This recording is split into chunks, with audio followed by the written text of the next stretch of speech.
supplying to you. Whoa, $5.99 for diesel. Shit. Well, hello everybody on YouTube. It's Whingnut, and I'll be damned if fuel ain't higher than shit. Oh man. Gotta adjust the angle of the dangle. Yeah, so that's pretty fucking crazy, man. Fuel has just gotten so expensive. Oh, I guess I might as well go hello everybody on the YouTube. It's the Whingnut. And today I'm going to whinge and moan about fuel prices. Why? Because I guess I need to. Oh, and I'm going to stand up because my butt's sore.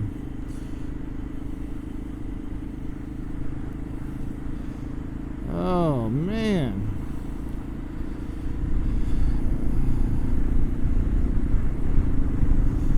Brand new seat and ain't broke in yet. And it's making my ass sore. Eventually we'll break it in. Something's gonna give, either the seat or my ass. Alright, well, I mean, it is what it is. But, yeah, I'm just gonna, the fuel prices are killing it, man. I can't afford to drive my truck for shit. You know, and I can, you know, it costs us about $300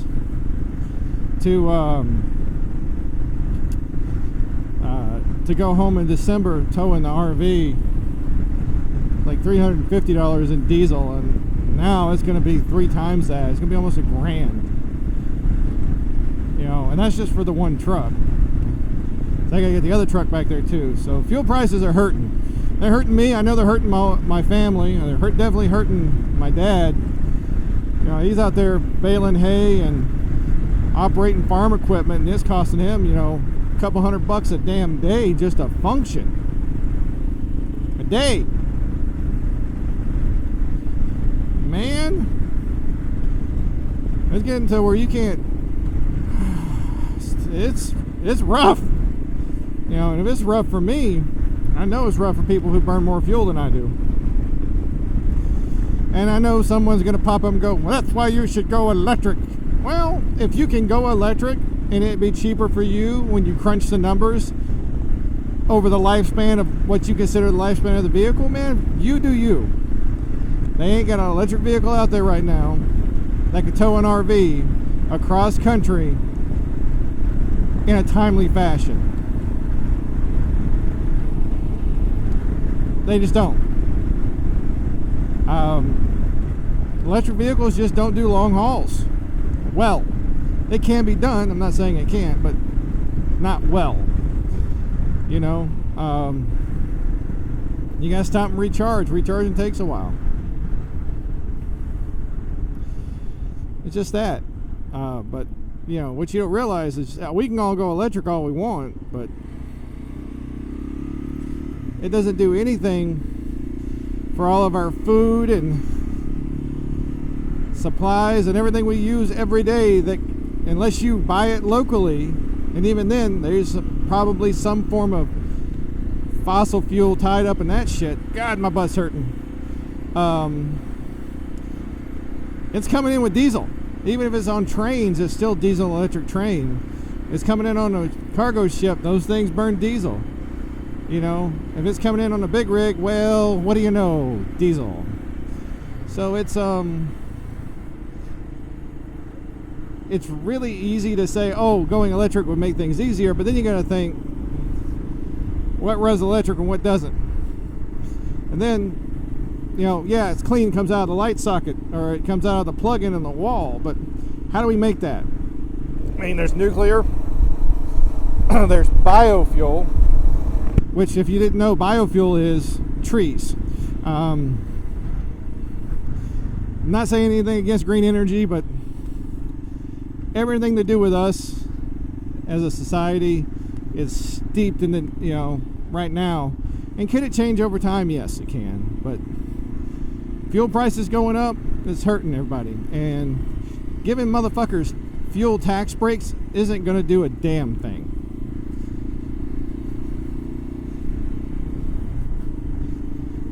Isn't going to do nothing.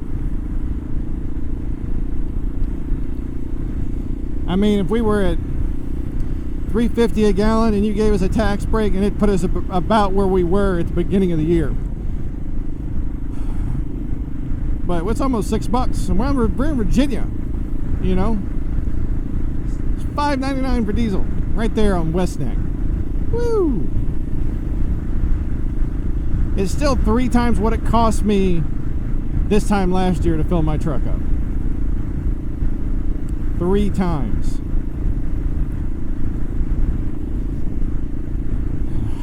Damn. It's frustrating, you know, and my commute's short.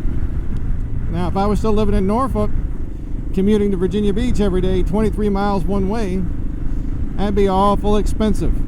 I mean, hell, it's over $30 to fill up the KLR. I can get further on that $30 in the KLR than I can in $30 in the truck. But still, it's just, oh, it's hurting. And there's no real easy solution to any of this crap. But if you think the war in Russia is causing our inflation or fuel prices, man, you're not firing on all 8. Yes, is it contributing? Absolutely. Now, the amount that it contributes, well, that's for an economist to figure out.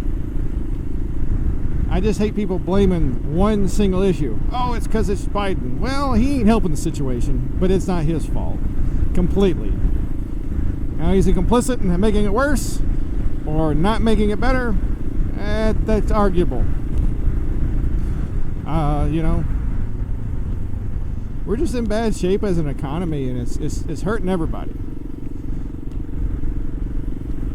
And if you're not feeling it, you will soon. Because I'm not doing bad when it comes to financials. I'm not fucking rich, but I ain't doing bad. And it's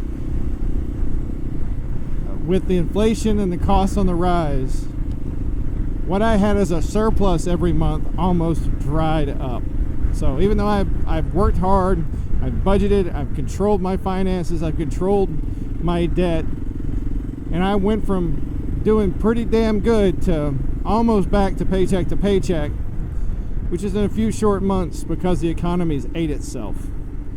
Now, these people are a hell of a lot more worse off than I am.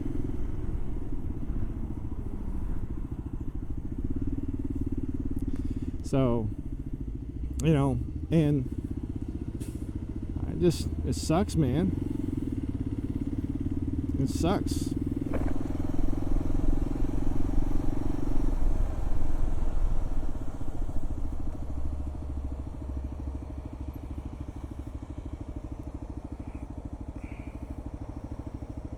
Come flying in there, I almost get rear-ended.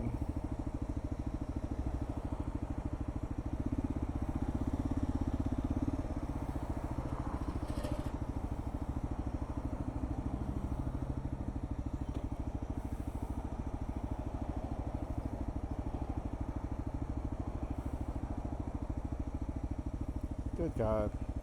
Hang on, the fuel prices. It's going to make everything else go up. It already is making everything else go up. You know, $150 eating really good a week for 2 people. And I mean talking like organic and better. To now $350 a week. A week. It sucks. You know, and I usually don't like to put negative shit on the channel, but this is eating me up, man, because it's now I'm getting ready to retire from the Navy, and I had budgeted and I'd worked so hard. My wife had worked so hard to where when I got out, we could live off my retirement, and I wouldn't have to worry about, you know, working unless I just wanted to get something nice, you know, something extra. And then, you know, this shit happens, and the economy tanks, prices go through the roof, and now I have to work, even though I'll be bringing in a pension. I'm gonna have to work,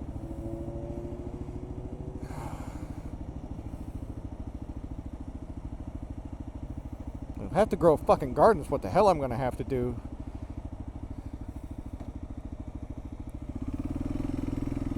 Because grocery bill getting kind of high.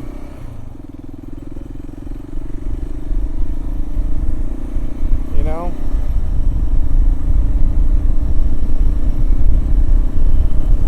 That grocery bill getting hefty.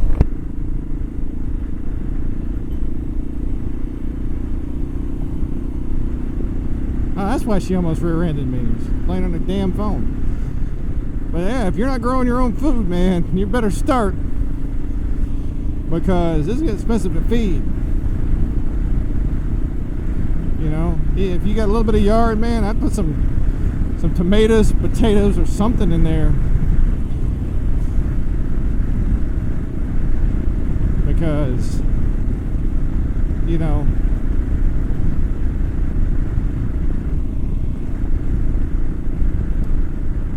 it's hard to eat clean, it's expensive to eat clean, and it's a hell of a lot more expensive than what it was before.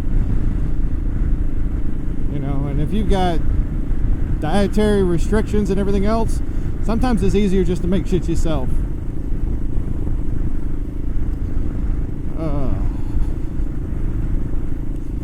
It's just a mess, man. It really is. I wish I could sit down and articulate it better, but I can't. So, you know, we had everything planned out. I mean, budget and all. And we had wiggle room. Like, after all of our actual expenses each month, we still had some surplus, and that was just from my retirement pension. All right, so we could have lived off what I would be taking home from my retirement pension. And when we're only banking on a regular pension, no VA anything, no disability, none of that stuff, even though I do have damage to my systems, I'm not banking on it because they may deny it, and it'll take years to fight it if I have to.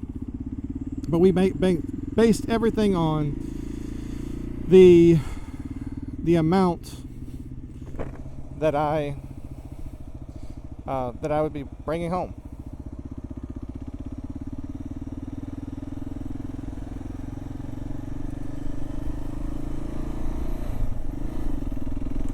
And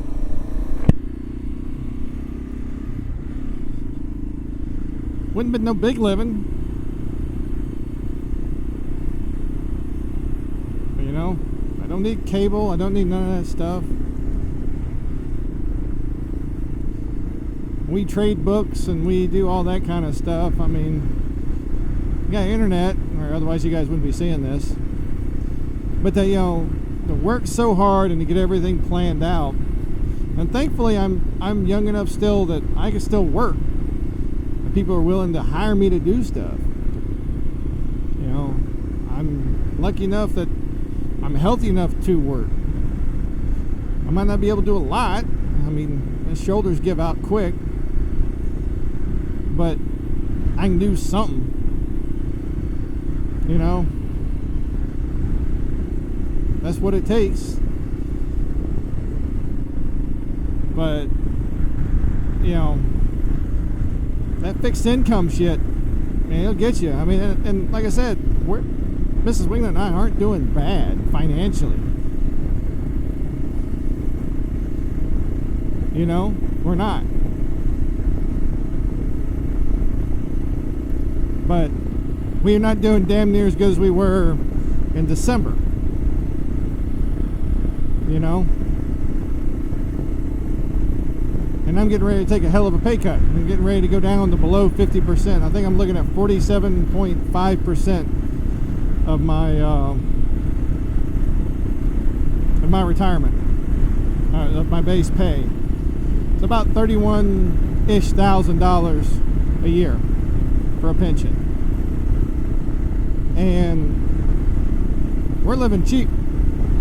And that's going to be, I don't know, you know, it's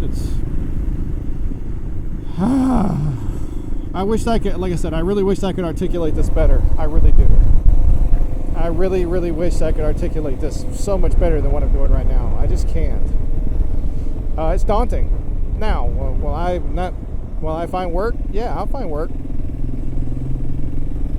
If I gotta shovel big shit, I'll find work. I don't give a damn. You know, I cut hogs. I can work in a chicken house. I'll make chocolate assholes if that's what it takes to earn a living. I'm not 23 years of the Navy. There's very little I'm not able to not do as far as either the ability to learn, the drive to do it, or the stomach for the smells. But it's frustrating, you know. I thought I would be able to start up a small business and kind of pick and choose my work as we needed to earn money, but that's not going to be a thing now, especially if we want to keep our 15-year timetable to have the property paid off and to have our house built and our property the way we want it. And 15 years was ambitious to begin with, but now it seems almost impossible. I'm not saying we can't pull it off. I'm just saying I don't know how we're going to pull it off. You know, and I've got a really good support system back home as far as friends and family. I got some high school buddies and military buddies and family, you know, and good people. And the area we're going to is a really good area as far as it's got a good sense of community.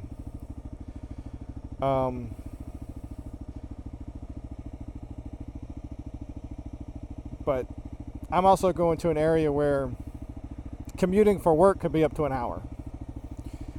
So, a lot of time on the motorcycle. So I don't know, man. The economy tanking like it is, and yeah, I'm sure eventually it'll get better. But you know, when? So you got to make smart financial decisions until then. I mean, I'm not even going to talk about what my 401k has done in the last 6 months. Imagine someone overdoing a stoppie. That's what my 401k did. Ass over tea kettle. So the money I've invested in that shot. Now, am I selling off my portions of 401k? Hell no. So leave it where it's at. Let it ride. Because the last time I did this in 08, it was able to bounce back. You know? I am glad that I've kept a little bit of cash, precious metals, that kind of stuff, just for variety. Bonds, stocks, that kind of stuff. A little bit of crypto. So I've diversified my money where some of it's losing, some of it's not. Oh, my ass is sore.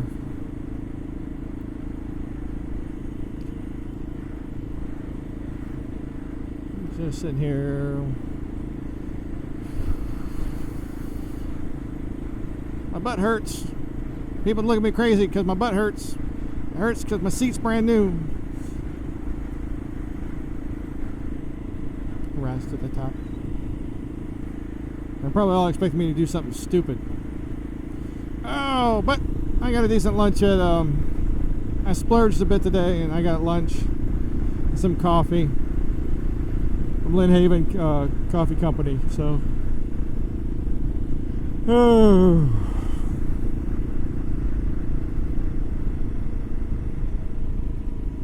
Still early in the day. But you know, I'm sure I'm gonna have to edit a lot of this video, and I may leave it to full length. I don't know. Just because I'm worried. I got reason to be worried. You know, all of our really neatly laid plans have been blown apart, and I'm not the only person out there that's going through this. I'm sure there's plenty of people out there on the other end of that YouTube screen right now who had the best laid plans or had an idea of what they needed to do to get by, and then everything just went poopy.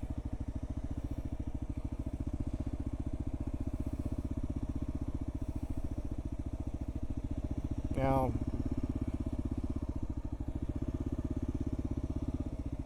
and it's just a mess. But hey, everybody, it's the Whingnut. I got to get in here and talk to the people at the desk. So like, oh my God, dislike, subscribe. It's on you. Have a good one.